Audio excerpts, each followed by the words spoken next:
جاوید اقبال لاہور سے کہتے ہیں کہ سانحہ حویلیاں جلوس میلاد مصطفیٰ، سانحہ چوک یتیم خانہ لاہور، سانحہ وزیر آباد، سانحہ فیض آباد، کیا اہل سنت کا خون اتنا سستا ہے کہ جب کسی کے جی میں آتا ہے بہا دیتا ہے؟ آخر یہ سب کب تک چلتا رہے گا؟ کیا کوئی اندر سے شخص ملا ہوا ہے طاقتور قوتوں کے ساتھ کہ جس کے اشاروں پہ اہل سنت کے افراد کا خون یوں بے دریغ بہایا جاتا ہے؟ گزارش یہ ہے کہ اللہ رب العالمین قربانی حلال شے کی قبول فرماتا ہے، حرام چیزوں کی قربانی نہیں ہوتی۔ اور یہ وطن ہمارے بزرگوں نے قربانیاں دے کے حاصل کیا تھا، پلیٹ میں رکھ کے حاصل نہیں ہوا تھا۔ 100 سال تک علامہ فضل حق خیر آبادی رحمۃ اللہ علیہ سے لے کے علامہ اقبال رحمۃ اللہ علیہ تک ہمارے اکابر نے جو قربانیاں دی ہیں، آج کے دور میں کوئی اس کا تصور نہیں کر سکتا کہ جیلوں میں قید کیا جاتا، توپوں کے آگے باندھ کے اڑا دیا جاتا، اور جیلوں میں گورے ان کے جسموں پر استریاں گرم کر کے لگاتے، پھر اس پہ نمک ڈالتے، ایذا دیتے، تکلیف دیتے، اور مطالبہ ایک ہی تھا کہ پاکستان کا مطلب کیا؟ لا الہ الا اللہ محمد الرسول اللہ، اس نعرے سے پیچھے ہٹ جاؤ، اور بن کے رہے گا پاکستان، بٹ کے رہے گا ہندوستان، اس نعرے سے پیچھے ہٹ جاؤ۔ ہمارے اکابرین نے قربانیاں دی ہیں، اہل سنت و جماعت نے 100 سال تک تحریک چلائی، پھر جا کے وطن عزیز ملک پاکستان حاصل ہوا۔ اب پچھلے 70-75 سال سے اہل سنت و جماعت قربانیاں دے رہے ہیں۔ آپ نے تو خیر 2-4 سانحوں کا ذکر کیا، لیکن یہ 75 سالہ تاریخ ہے اہل سنت و جماعت کی۔ کہیں شہدائے نشتر پارک نظر آتے ہیں، کہیں جو ہے وہ شہدائے میلاد مصطفیٰ نظر آتے ہیں، کہیں حضرت قائد اہل سنت امام شاہ احمد نورانی صدیقی رحمۃ اللہ علیہ کی گاڑی پہ حملہ نظر آتا ہے، کہیں مولانا عبدالستار خان نیازی رحمۃ اللہ علیہ کی گاڑی پہ حملہ نظر آتا ہے، کہیں کسی علاقے میں کسی عالم ربانی کو شہید کیا جاتا ہے، کہیں کسی پہ ظلم کیا جاتا ہے۔ تو یہ اللہ رب العالمین کا احسان ہے کہ اس وطن کو بنانے کے لیے بھی اہل سنت کا انتخاب رب نے فرمایا۔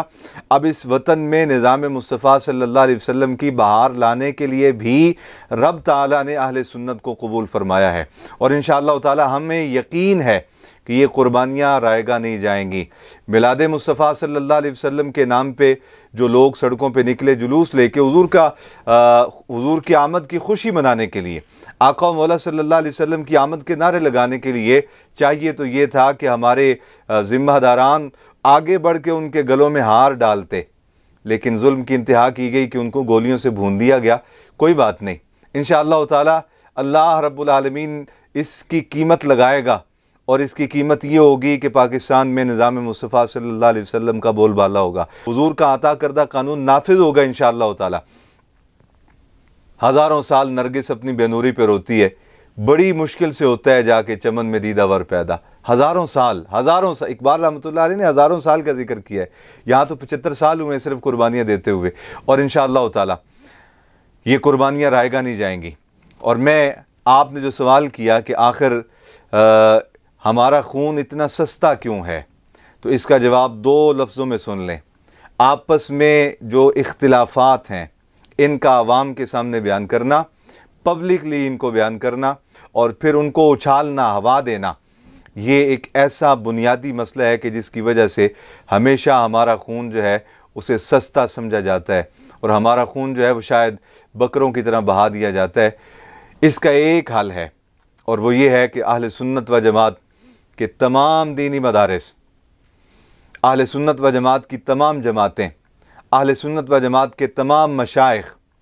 نبی پاک صلی اللہ علیہ وسلم کی عزت و ناموس کے لیے اکٹھے ہو جائیں،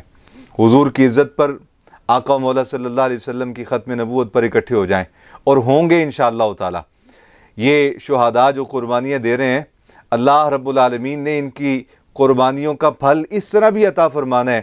کہ آئندہ آنے والے وقت میں اہل سنت و جماعت کے ہر پھول نے اور اہل سنت و جماعت کے ہر شجر نے انشاءاللہ تعالی سایہ دار بھی بننا ہے، اور انشاءاللہ ایک جگہ متحد اور منظم بھی ہو جانا ہے۔ رہی بات کہ کیا کوئی اندر سے ملا ہوا ہے، یاد رکھیں میری بات، اس طرح کی باتیں مخالف کرتے ہیں اور مخالفوں کو ہی زیب دیتی ہیں۔ نبی پاک صلی اللہ علیہ وسلم نے جو قوم تیار کی، ان کو یقین کی دولت سے نوازا، ان کے اندر یقین تھا۔ جب تک اہل سنت کے نوجوانوں کے اندر یقین پیدا نہیں ہوتا، وہ مستحکم نہیں ہوتے اپنے نظریے پر، ان کے اندر تیقن کی نعمت پیدا نہیں ہو جاتی، ان کو تیقن کی دولت حاصل نہیں ہو جاتی، اس وقت تک وسوسہ ہی بذات خود انسان کا بہت بڑا دشمن ہوتا ہے۔ آج جو لوگ یہ کہہ رہے ہیں کہ معاذ اللہ فلاں ملا ہوا ہے، فلاں ملا ہوا ہے، فلاں ملا ہوا ہے، یقین جانیں سنی ہوتا ہی وہ ہے کہ جس کا انتخاب رب کرتا ہے،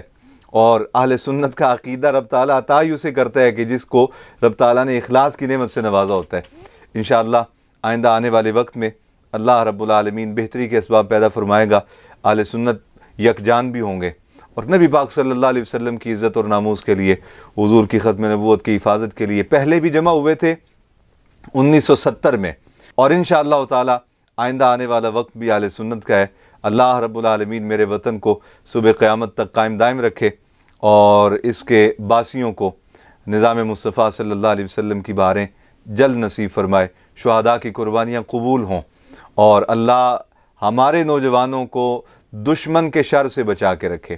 دشمن کی پھیلائی گئی ہواؤں سے اور سازشوں سے اور وسوسوں سے محفوظ رکھے۔ السلام علیکم ورحمۃ اللہ وبرکاتہ۔